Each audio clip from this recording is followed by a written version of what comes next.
visiška revoliucija. Pirmas suleidžiamas implantas pasaulyje. Tikslas yra neturėti jokio pjūvio ant pačios krūtinės. Implantui vietą paruošiam be skalpelio. Ant tiek minimali invazija, nuoširdžiai džiaugiuosi, kad mes startuosim su labai ypatingu dalyku.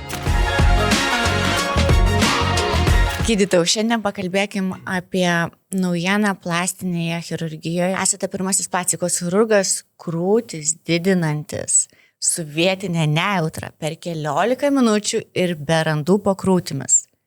Mia Femtech.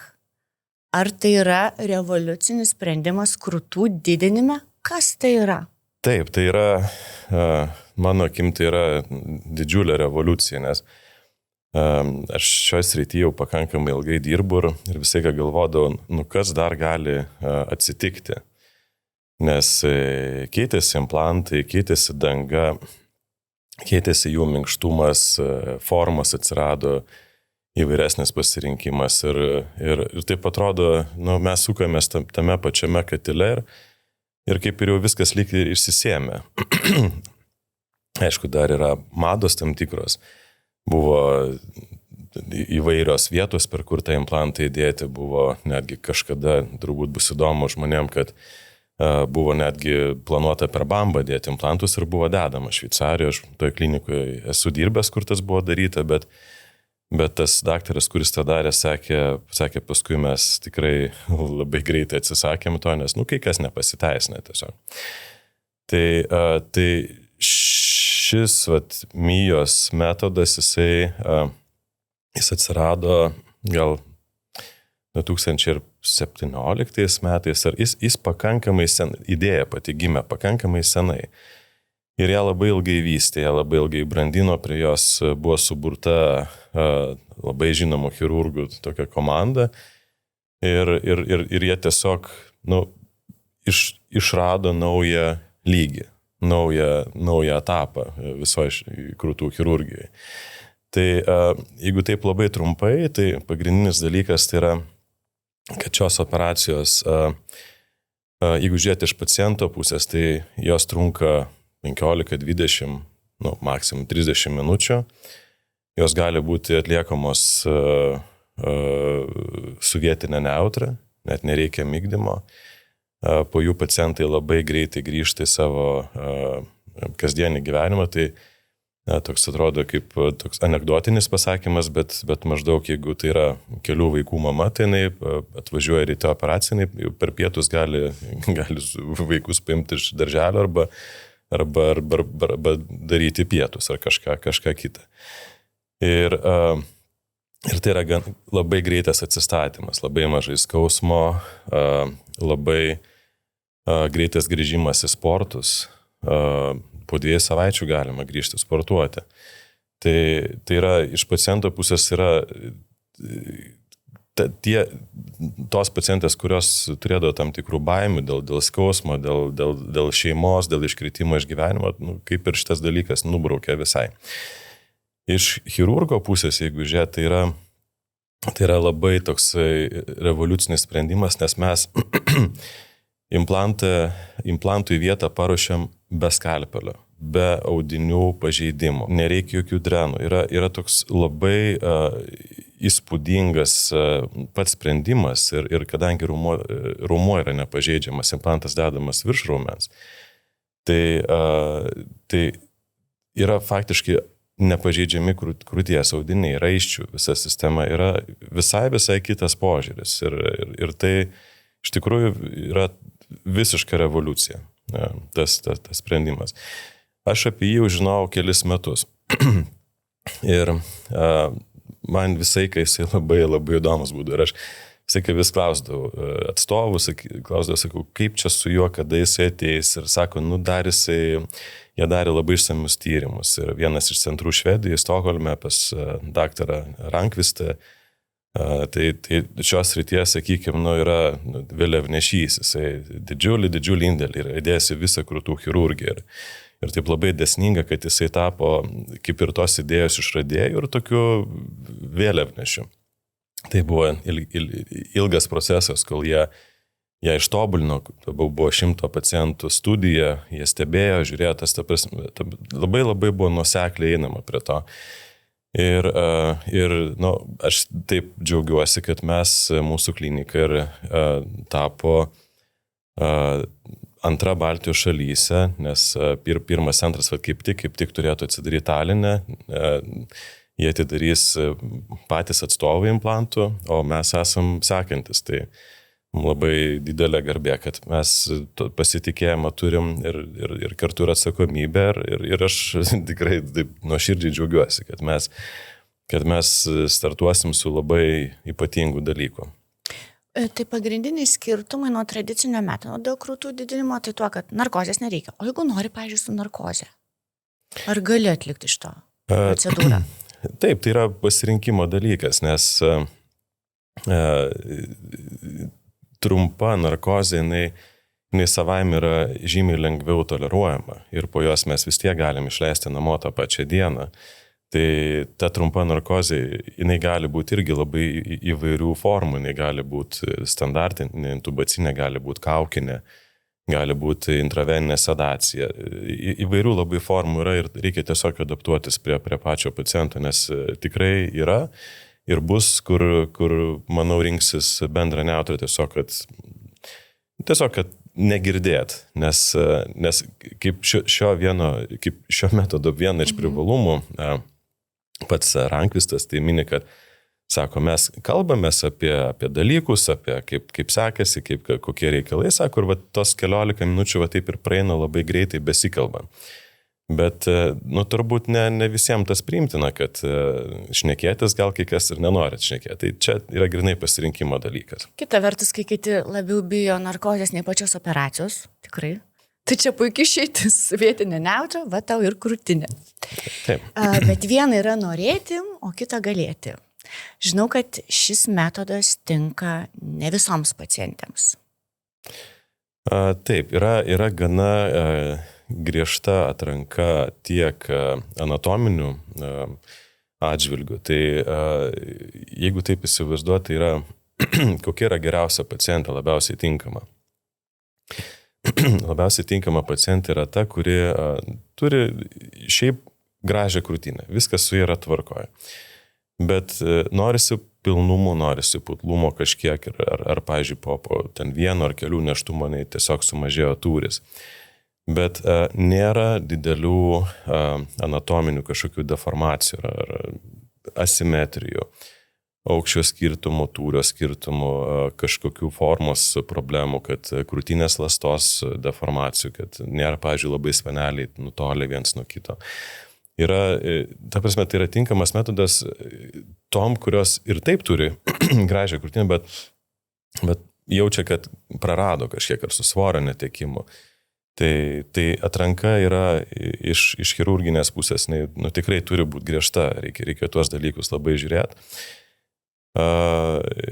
Ir iš paciento pusės tas pats dydis, jisai irgi yra ribotas, nes šios operacijos daromos per labai mažą pjuvelį ir ta prasme yra tam tikri apribojimai. Tai padidinti galima 1-2 dydžiais krūtinę, daugiau tikrai ne.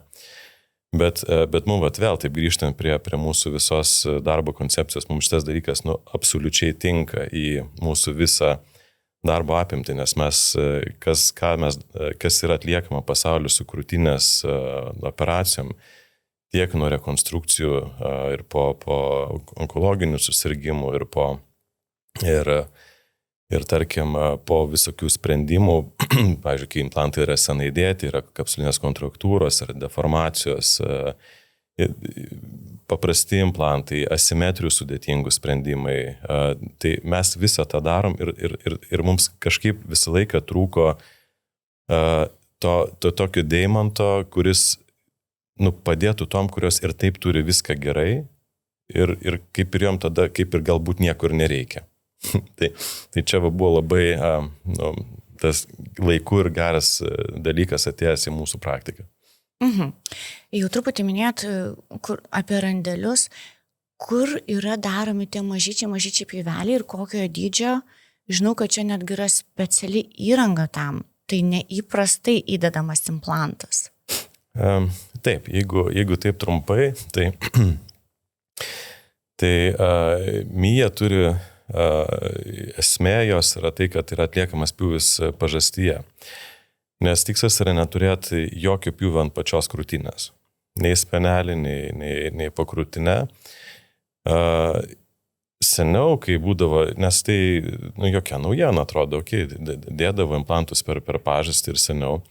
Bet bėda būdavo ta, kad tas pjūvis jis vis tiek tapdavo gana didelis. Jisai 4-5 cm ir o pažasty nėra tiek vietos.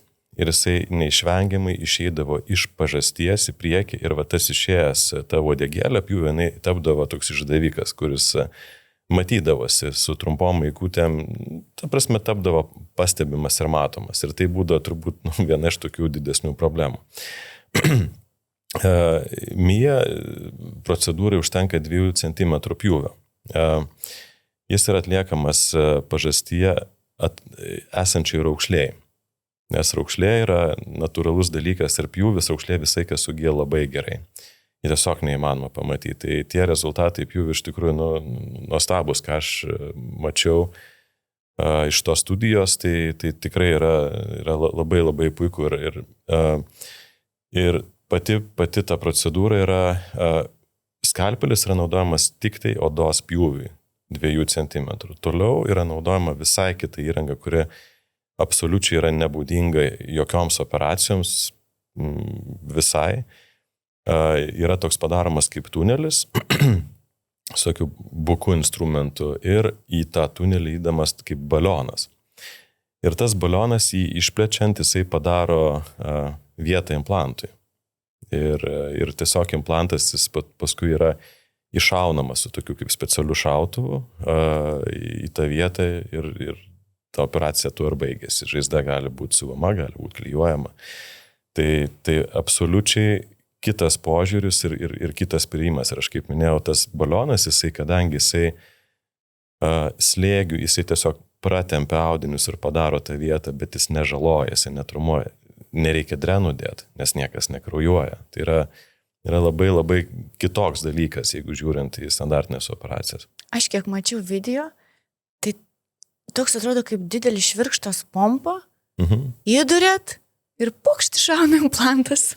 Iš tikrųjų, šitą metodą pati kompanija ir taip pozicionavo kaip first injectable implant. Tai yra kaip pirmas suleidžiamas implantas pasaulyje ir taip ir yra. Nes ir pats implantas jis yra ypatingas, jis skiriasi nuo standartinio. Ar silikoninus viduje? Taip, pats implantas technologiškai jisai vis tiek yra silikoninis. Tiek jo danga, tiek jo užpildas jau yra pakankamai senai naudojami ir patvirtinti, bet jis yra tiesiog padarytas kitaip. Jo forma yra, jeigu lietuviškai deimanto forma, angliškai tai yra diamond shape ir kas įdomu, kad jis, kadangi pati ta technologija jį iššauna, tai mes negalim žinoti, kuria kryptimi jisai nugula krūtinėje. Tai šiam implantui iš esmės yra visiškai nesvarbu jo pozicija. Jis pats prisitaiko prie situacijos ir jisai ar viena kryptim, ar apsivertęs kita kryptim jisai veikia lygiai taip pat. Labai įdomus sprendimas, nes visą laiką implantai būdavo sfera. Jie turėdavo plokščią pagrindą ir sferinę išorę. Ir jeigu jisai apsiversdavo, tai tapdavo problema, jį reikėdavo atsukti. Ir arba reikėdavo operacijos, arba rankų būdų galima tą atsukti.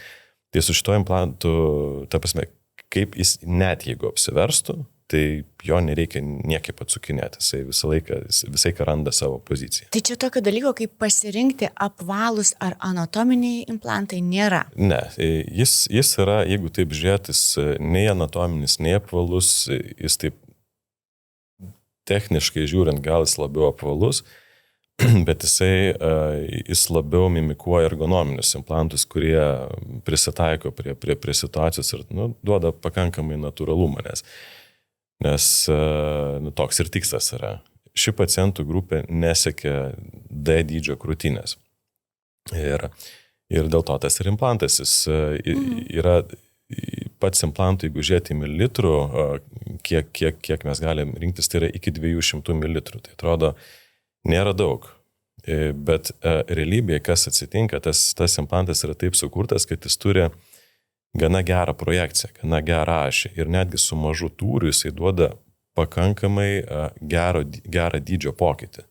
Tas labai įdomu. Šiaip pradžioje aš tą, kai girdėdavau, galvodavau, nu gerai, mililitrai yra mililitrai. Nu, kaip tu čia dabar, 2 mililitrai atrodo kaip 3, atrodo kaip kažkoks keistas triukas, bet iš tikrųjų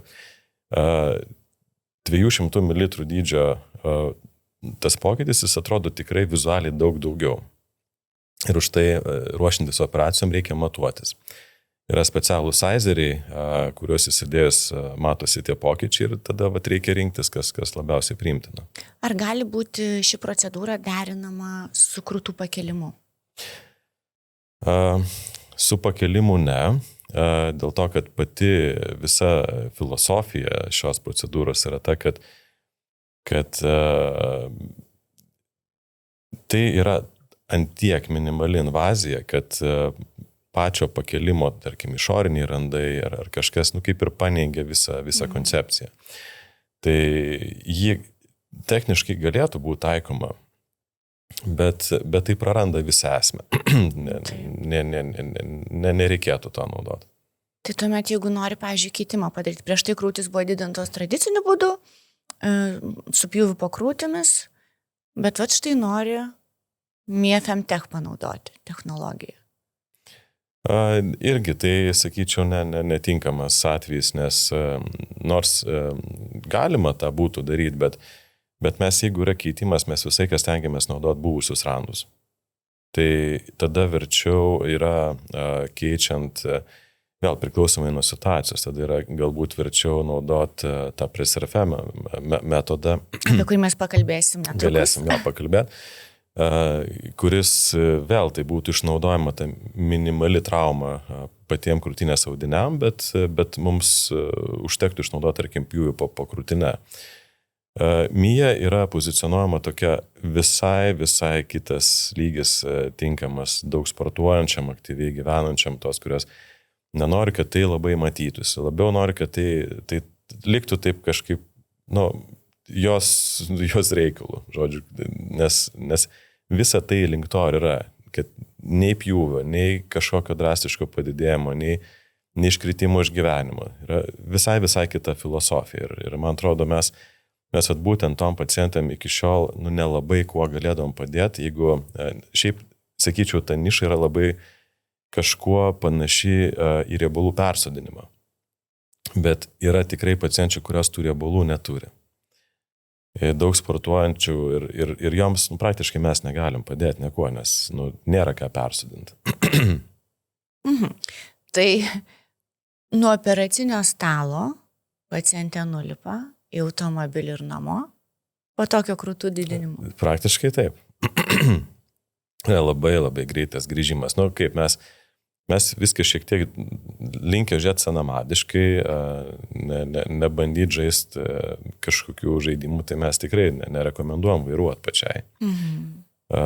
Nerekomenduojam irgi taip grįžus pabandyti pažaisti padelį. Iš kartą dieną. Pačią dieną. Taip, reikia viską daryti taip, kaip priklauso ir tą išlaikyti ramybę, bet iš principo tai nepaliekam nei per naktį, nei reikia drenų ištraukti. Taip, tai yra visai kitas dalykas. Mums patiems yra gana įdomu, nes mums taip neįprasta tie reikalai. Ir kas dar įdomu, kad patį implantą, jeigu, tarkim, jį reikėtų išimt, tai mes vėl su tuo pačiu švirkštu per tą patį įdūrimą mes jį galim ištraukti. Išsiurbti, jo. Tas irgi yra toks irgi įdomus dalykas, nes tai niekad nebuvo panaudota šiaip, tai sunkiai suprantama. Pakalbėjom, kad gydymas ženkliai lengvesnis šios procedūros, o rizikos tai pačiai kapsuliniai kontraktūrai. Taip, reikia suprasti, kad kaip bebūtų, nors pasaulyje tai yra netgi toks taikomas terminas kaip harmonizacija, mes gal labiau mėgtam sakyti kaip procedūra, bet tai vis tiek yra tam tikra prasme invazinė chirurgija. Mes vis tiek atliekame pjūvį, kad ir labai nedidelį. Tai vis tiek galioja rizikų. Galioja, spektras yra labai panašus į standartinių operacijų dėl to, kad gali būti kraujavimo, gali būti infekcijų, gali būti žaizdos gyjimo kažkokių klausimų, gali. Bet tik tiek, kad pats metodas jisai labai stipriai užkerta kelią tam. Nes kai vieta yra paruošiama balionų be kažkokio aštraus instrumento, tai mes realiai ir nepažeidžiam jokių kraujagyslių. Nes kraujagyslės nėra įpjaunamos tiesiogiai, tai mes to kraujavimo kaip ir nelabai galim turėti. Kitas dalykas yra labai svarbus čianais, kad pats implantas įdedamas, tai vadinama no-touch technologija, kad jis yra net nepaliečiamas chirurgo rankomis, jokiame etape, nes tarkim visų kitų, skaitant ir prezerve, kažkiek jisai gali būti koreguojamas, priliečiant. O kas yra medicinai, vis tiek turbūt supranta tą dalyką, kad netgi pakeitus pirštinės, jeigu mes prisiliečiam net prie odos, techniškai, kad ir viena bakterija, jinai gali būti, nors yra dezinfekuojama viskas, jinai gali patekti vidų prie implanto. Čia mes iš esmės, tas implantas į tą šautuvą, taip vadinama, jis patenka be rankų pagalbos, jis yra iššaunamas be rankų pagalbos ir jisai viduje niekaip nekoreguojamas, priliečiant pirštais. Jisai visiškai, tai tas labai stipriai sumažina kapsulinės kontraktūros riziką, tas yra įrodyta, čia yra labai svarbus dalykas. Ir infekcijų rizika, tai tas, aišku, pati metodika, jinai ją labai stipriai sumažina. Yra ir kitas labai dalykas svarbus, tai yra implanto dydis. Implanto dydis yra tiesiogiai susijęs su rizikom ir komplikacijom.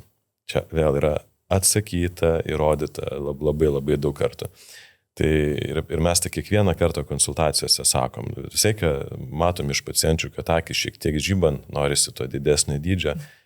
Ir mes sakom, pasirinkit tą, kuris jūs džiugina, bet patį mažiausią, kuris jūs džiugina. Tai jūs turėsit patį ilgiausią ramų gyvenimą su juo ir mažiausiai problemų.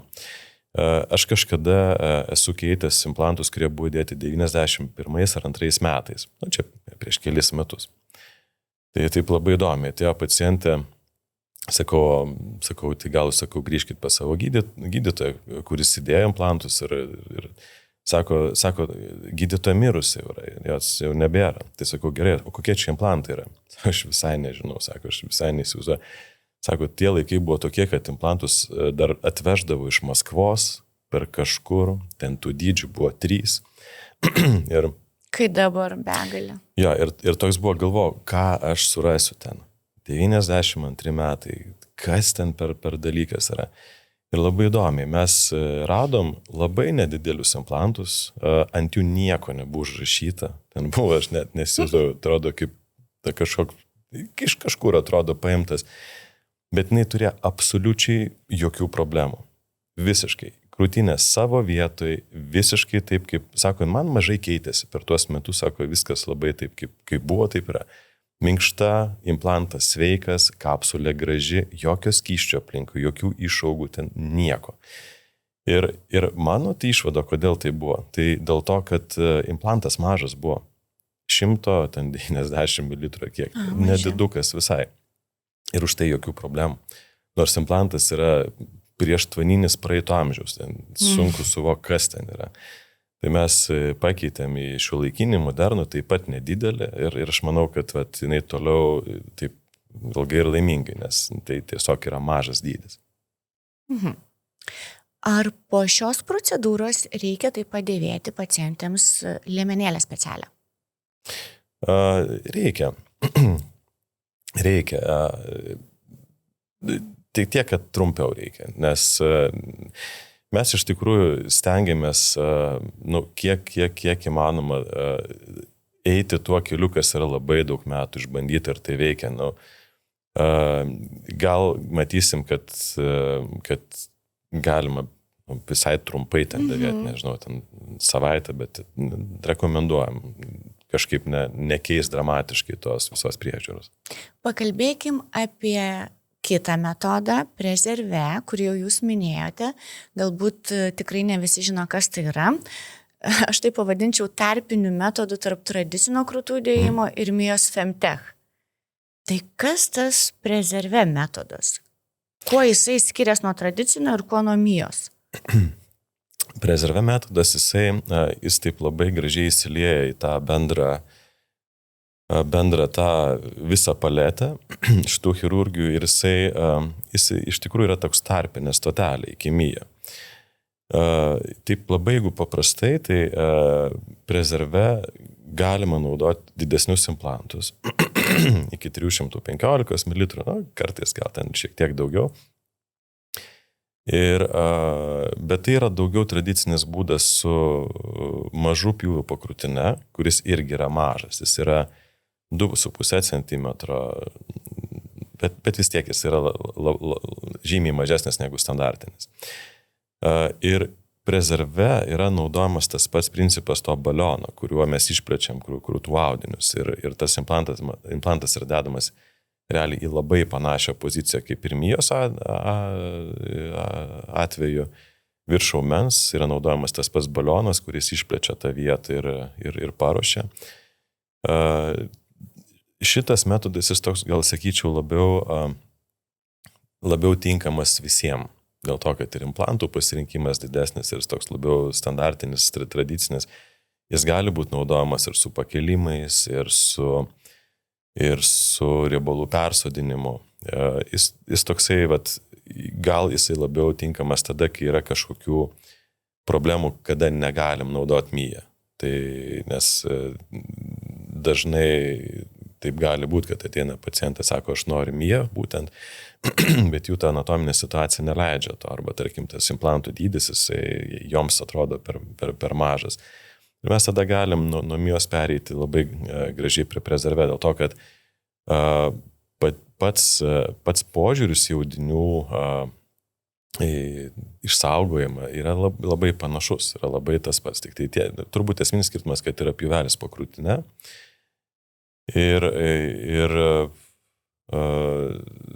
bet pacientam yra didesni implantai. Galimas pasirinkimas. Ir turbūt jau nebe su vietinė nejautra atliekama prezerve. Prezerve galima irgi su vietinė. Norint galima. Tikrai taip. Tik vėl čia pasirinkimo dalykas yra. Ir prezerve, aišku, skiriasi pats implantas. Jeigu Mija naudojamas tas, šiuo metu tai jau toks didžiausias tas atradimas, tas Diamond Shape implantas, kuris bet kaip gali pasisukti, prisitaikytis, visai kitą filosofiją. Tai prezerve yra naudojami ergonominiai 2 implantai, jie yra labai minkšti, labai natūralūs, bet tai iš esmės yra tąsa tos tradicinės chirurgijos, tarkim, su ergonominiais implantais, tik yra kaip evoliucija to ergonominio implanto, tai 2 yra minkštesnis, švelnesnis, jisai geriau prisitaikantis, labiau mimikuojantis krūtinę, panašesnis į anatominį implantą, tai prezerve nenaudojami Diamond implantai tiesiog.